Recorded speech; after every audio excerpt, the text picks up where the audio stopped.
Hello everyone, this is Pico Entertainment and we are back again, and here now we have another video for you, and this will be a full review of Star Trek Discovery Season 4. Now there will be spoilers within this review, so just be aware when going to this video, and you can check out all previous coverage of the show within the channel, and I'll leave some links within the description. Now quickly then, just to recap on the conclusion of the Season 3, where the Star Trek Discovery crew had defeated Osira and her crew, who were looking to impose themselves over the Federation. We also determined the cause of the burn and managed to prevent that event reoccurring. And as a result of this, Michael Burnham became the new captain of Discovery, Sari went back to his home planet, and the Discovery crew overall went on to have further adventures in a new futuristic timeline that they found themselves in at the end of Season 2. So then when we moved on to this fourth season, we find the Federation facing a new crisis in the form of a space anomaly which carries enough gravitational force to completely destroy planets. We see this immediately affect the crew after the first episode when Book witnesses his home planet Quajan completely destroyed, and this event really separates Book from the crew as he takes desperate individual measures in order to destroy the anomaly. Halfway through the season, Book comes into contact with a scientist known as Rion Taka, and the two unite together and go rogue against the Discovery crew in order to destroy the anomaly, and both have their own personal reasons for doing so. We also saw the inclusion of new Federation President Laura Rilak, who's part Bajoran, part Cardassian, and she initially clashes with Michael early on due to her actions, but over the course of the season she comes to an understanding, and the two very much form a mutual and supportive bond together. We also see the departure of Tilly early on throughout the season. After taking a group of cadets on a dangerous training mission, Tilly then decides to leave Discovery in order to become a teacher for new recruits into Starfleet, which was somewhat confusing in the fact that she was going to teach people to enter Starfleet even though she leaves Starfleet herself. Sari returns to the Discovery crew to support Michael, and the crew has to take the final steps in order to destroy the anomaly by coming into contact with the unknown species known as the 10C. So after Season 3, which despite being set in a future timeline, opening up a lot of possibilities, overall felt a bit underwhelming and underutilised, does this fourth season improve and continue to bridge the gap between new and old Star Trek fans? Now it's a difficult choice and discussion, I would say, but overall I'd probably say the season was marginally better than last year. We did get far more of standalone episode structure this time around to support the main story arc of the anomaly, which was probably a more sound, threatening conceptual villain, if you like, than what we saw with the burn from the previous season. As usual with covering this show, the effects and production levels are always of a supremely high standard, and everything looks impressive on screen, very much of that blockbuster feel that we associate so much with Discovery. Though I would say that there is somewhat of a diminishing returns, is that there's nothing as much standout this time round, or indeed the previous season, in terms of a visual effects, or indeed an action spectacle. Now in terms of the actors and cast, nobody was bad in terms of their performance. All actors involved are now very competent throughout the season, as is what you'd expect them to be, given that we are now in the fourth season and everybody is very much comfortable within the characters that they are playing. In terms of the strongest characters, I would say Book easily has the most interesting and dramatic arc, and the season spends a good amount of time with him trying to cope with the destruction of his planet before taking desperate measures in order to prevent the anomaly from destroying other worlds. The show also attempted to make the ship sentient program Zora far more of a personal and characterised artificial intelligence this time round. Now I didn't see too much value in this overall, but it didn't really affect the season in terms of a big negative. Now in terms of the big issues and bad points throughout this season, I think Season 4 suffered from a real lack of weight and compelling edge. Now whilst I've stated that the anomaly was a far better concept than the burn, the concept of the anomaly itself didn't really bring any particular high stakes or that sense of dread that you'd expect it to. Yes, we do maintain the danger of the anomaly all throughout the season, and yes, we have various characters adopting several initiatives and strategies in order to destroy it, but from a viewing point of view, you really don't feel the sense that this is something that is truly destructive, that is truly going to be the end of all worlds. And in terms of the episodes themselves, there was just nothing particularly standout or distinctive. This season just had a very functional feel about it overall.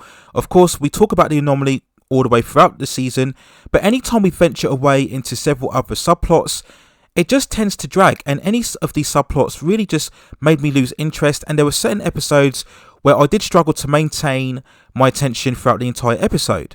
The underuse again of the supporting characters still remains one of the biggest issues of the show ever since it aired, and 4 seasons in now, there are still so many characters who I feel I don't really know anything about and don't really care as much when they do appear on screen.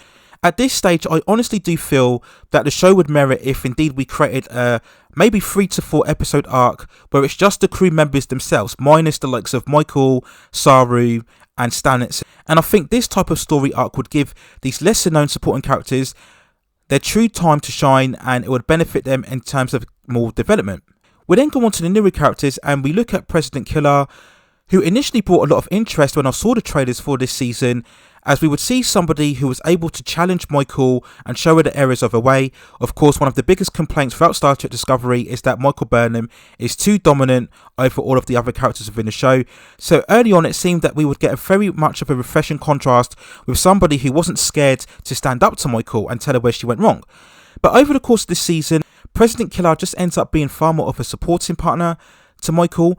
There are several times when we have summits or negotiations, and this is when the president should really take charge, but for so often she keeps going to Michael for advice. Why is this? Michael, at the end of the day, is just one of many captains of several ships. Why does she constantly rely on Michael in order to handle very high disputes amongst other races and communities across the galaxy?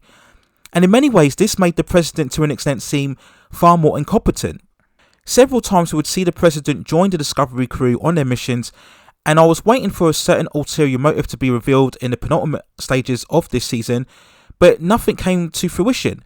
President Killer, it seems, is addicted to joining Michael on all these missions, but you'd like to think as president she would be far more of a safer and valued presence around Starfleet, and this is actually pointed out by the Admiral in one of the episodes.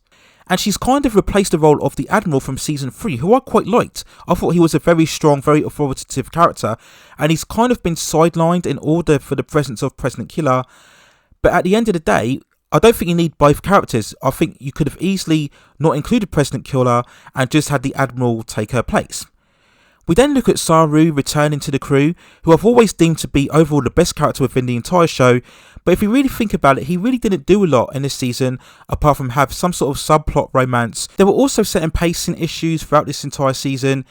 There would be some episodes that would be very action-packed as what we expected from Star Trek Discovery, accompanied alongside the big CGI and the lens flares, what we always get, but there were several other episodes where really not a lot happened, and as I mentioned before, you were almost turned off by just the uneventfulness throughout the entire story. We quickly talk about the finale of this season, and overall it was a good episode, if not slightly drawn out, running at around 60 minutes, as the crew finally connected with the 10C to disarm the DMA which caused the anomaly, saving all of the surviving inhabitants of Ni'Var, Earth and Titan. Book and Ndoye were somewhat freed of any disciplinary action despite undermining Starfleet and betraying several protocols, with Brooke being deported overall to help survivors of the Anomaly attacks. So this was somewhat very much of a convenient and easy way to resolve these issues, as was the supposed fake out of Book dying. So it was somewhat unconvincing, and I really feel there should have been a far more sterner punishment for both Book and Ndoye overall. But with the crisis averted, everybody takes a well-earned vacation, and we jump forward in time with the Federation finally making connections with United Earth, meeting their new president, promising hopes for the future. So everything was nicely wrapped up, perhaps a little too easily. They went through a different climax rather than a normal spectacle and action, and I suppose it does leave season 5 with a blank slate, leaving them to go in new directions. So if I had to give an overall score for Star Trek Discovery this 4th season, I would probably give it a 6.7 out of 10. As I mentioned before, it was a slight improvement over the 3rd season, purely in the fact that I think the Anomaly was a far more of a credible concept than what the Burn was. But I still think overall, for all of the high budget and action, Star Trek Discovery just feels a bit of an underwhelming show right now, in the fact that there's not really a lot happening, and when things do happen, it's not really that compelling or interesting to watch. And as I mentioned in previous coverage of the show, I really do feel that Star Trek Discovery has probably hit a threshold in the fandom that it can attain overall. If you are, of course, a true purist Trek fan and you are a major supporter of the older television shows and the older Trek movies, then you're not really going to be appealed to Star Trek Discovery, and we've seen this a lot of this discourse in terms of the fandom, particularly on social media. And season 4 again will do nothing to change your mind.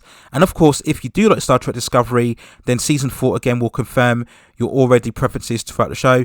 And at this stage, I'm not really sure if Star Trek Discovery can really branch out of its concept in order to gain new fans. I generally thought the move to a future timeline would have opened up loads of possibilities, but the show itself really isn't capitalising on that huge potential. But despite all of these issues, Star Trek Discovery continues on, having recently been renewed for a 5th season. It is of course one of the premier shows within the group of the Paramount Plus shows surrounding Star Trek, alongside the likes of Star Trek Picard, which will end on its 3rd season, and also the likes of Star Trek Strange New Worlds, Star Trek Lower Decks, and Star Trek Prodigy as well. So to be honest, at this stage, I could probably see Discovery get into a 6th season, maybe a 7th season. Again, if it were to have a further decline, even more so in the ratings, it may prove to be too expensive to carry on. But at the moment, it is the most established and premier Star Trek show, so I wouldn't be surprised if it sustains its existence for a lot longer. But I just hope we see a massive improvement overall in the 5th season, which will have a reduced amount of episodes, 11 as opposed to the normal quota of 13. If we can just get more compelling elements in terms of the overall storyline, and also utilise the supporting crew members, which I think would give Star Trek Discovery far more depth and layers in terms of character appeal. So that's my overall thoughts and feelings and review of Star Trek Discovery Season 4. Let me know what you think in the comments below. Do you think this is a show that can carry on the legacy and franchise of Star Trek, or do you think that the 5th season should be its last?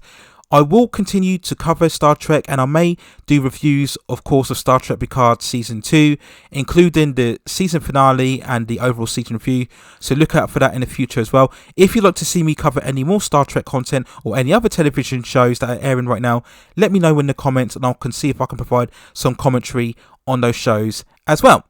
Please also hit and like the subscription and notification buttons so I can provide you with more high quality content like this in the future. But that's it for now. Take care of yourselves. Stay safe distances, and I will see you very, very soon.